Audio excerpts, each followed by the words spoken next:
kabur dari rutan militer Cimanggis 6 November 2005.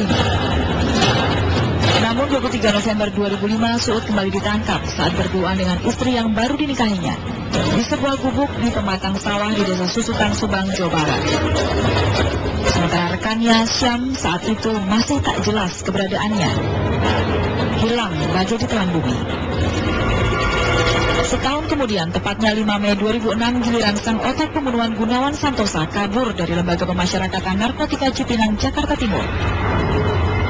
Kaburnya Gunawan saat itu menimbulkan tanda tanya besar.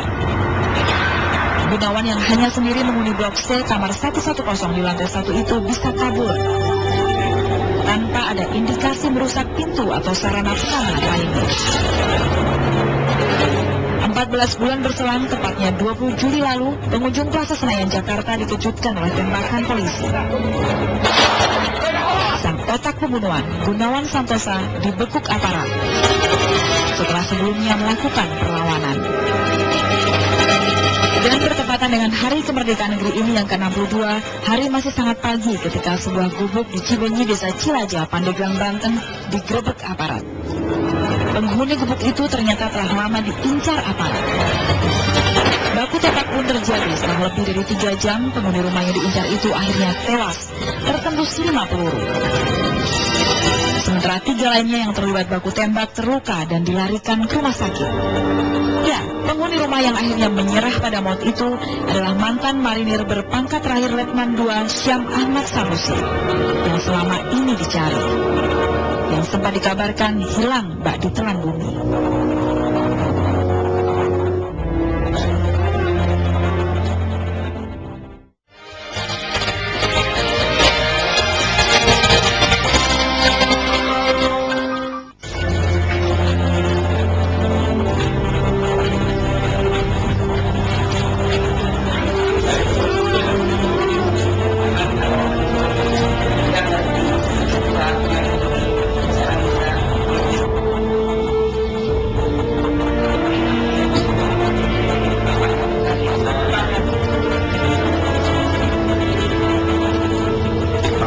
Dimanapun berada yang telah banyak berkorban ya untuk almarhum juga keluarga besar Marinir, khususnya Fredrik ya, yang didoakan dan didoakan mohon dilapangkan kuburnya, mohon diikhlaskan, ikhlas dari teman-teman semuanya.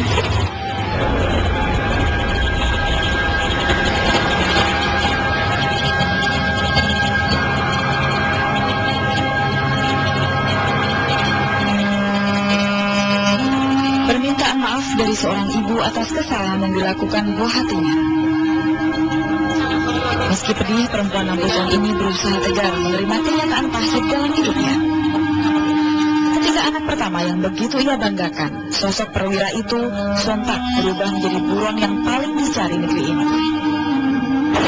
Apalagi karena tersandung kasus pembunuhan sadis di suatu pagi Juli 2003 silam. Sebagai ibu, hatinya pun merintih. Mendadak ia tak lagi mengenali putra pertamanya yang seingat dirinya itu tak pernah nakal. Tak percaya karena putranya yang penyayang binatang itu mampu menghilangkan nyawa orang. Terakhir Uci pamit untuk bertugas ke Aceh. Hingga berita di televisi membuat Yuni dan keluarganya tersentak. Konon sang ayah Muhammad Yunus Samsudin meninggal dunia akibat syok berkepanjangan atas berita itu.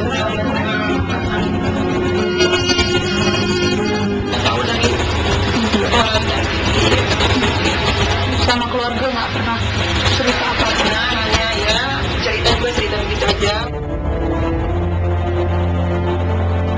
Keluarga akhirnya bertemu dengan Uci di tahanan Lantamal 2 Gunung Sahari, Jakarta 7 April 2005 lalu, saat Uci berulang tahun ke-37.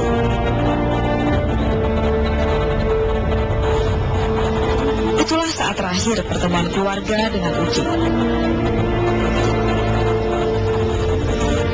Hingga suatu subuh 17 Agustus 2007, sebuah suara di ujung telepon membuat ibunda Uci kaget. Uci memberitakan keadaannya yang sudah tak berdaya dan kehabisan darah. Dalam keadaan sekarat, orang-orang tercintanya lah yang ia ingat.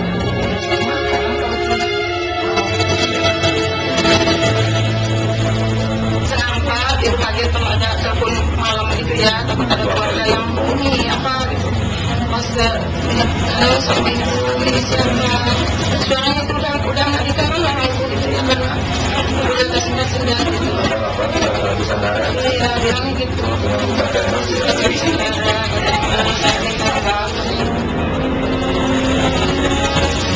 Hingga kini keluarga tak pernah tahu bagaimana perkenalan sulung dari 5 bersaudara itu dengan Gunawan Santosa.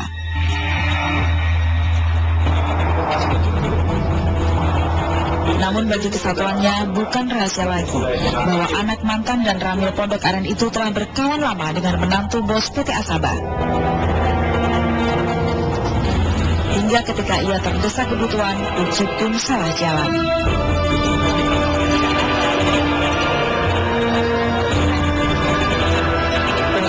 Saya rasa itu suatu pertemanan biasa, pendekatan yang ya biasalah kalau memang orang sudah kenal baik, itu kan kadang-kadang berusaha membantu. Hanya kadang-kadang bantuan itu harus dipilah dan dipilih kan gitu kan. Nah dia kayaknya termasuk milih yang salah. Kalau yang saya dengar itu katanya dibayar 2 juta. Kecil sekali ya untuk suratnya.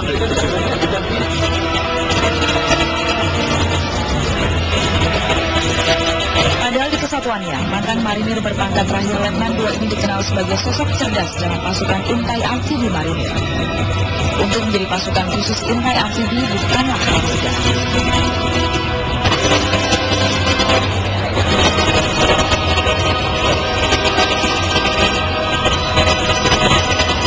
Yang saya katakan dia dari Bintara, terus Capa, dia termasuk pasukan yang di intai amfibi, itu kan pasukan andalannya marinir gitu ya. Oh enggak, harus orang yang terpilih gitu ya, dari segi mental, fisik gitu. Tapi kan ini kan pilihan kadang-kadang ya. Dia memilih sesuatu yang sangat disesalkan semua. Karena kecerdasannya itu, Angkatan Laut menyekolahkan Uci ke Korea selama 6 bulan untuk mempelajari bahan peledak. Selama 10 tahun karirnya menjadi anggota marinir, Uci pun tak pernah ketinggalan ditugaskan ke berbagai wilayah di Indonesia. Daerah konflik Timur Timur pun pernah disinggahinya. Sayang, kenalannya dengan Gunawan Santosa mengubah jalan hidup perwira marinir ini, hingga ia rela menjadi orang suruhannya dan menjalani sisa hidup sebagai buronan. Berbeda dengan Suud yang sempat 2 kali kabur dan 2 kali tertangkap lagi, Uci alias Syam tak pernah terdengar kabar beritanya setelah kabur 5 Mei 2005 lalu. Namun sepandai-pandainya tupai melompat akhirnya jatuh juga. Sebuah gubuk di kampung Cibenyi, desa Cilajah, Pandeglang, Banten ini jadi akhir dari pelariannya. Padahal selama setahun tinggal di gubuk itu tak ada warga yang begitu mengenalnya. Bahkan atas izin siapa sang buronan tersebut tinggal di lahan itu masih belum diketahui warga. Baku tembak yang mengembarkan warga di kaki Gunung Karang, Kampung Cibenying, Pandeglang, Banten dini hari itu pun mengakhiri kisah Syam Ahmad Sanusi.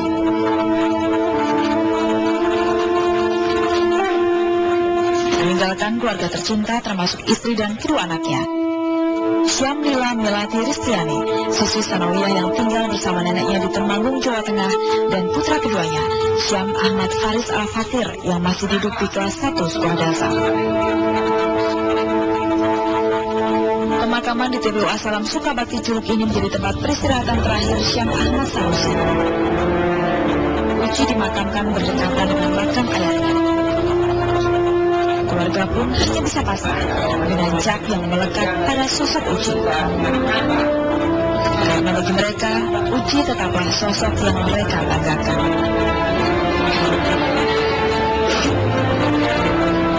Itu saya merasa bangga juga karena dia berani lah, satria begitu, saya berani. Sedih sih, tapi ya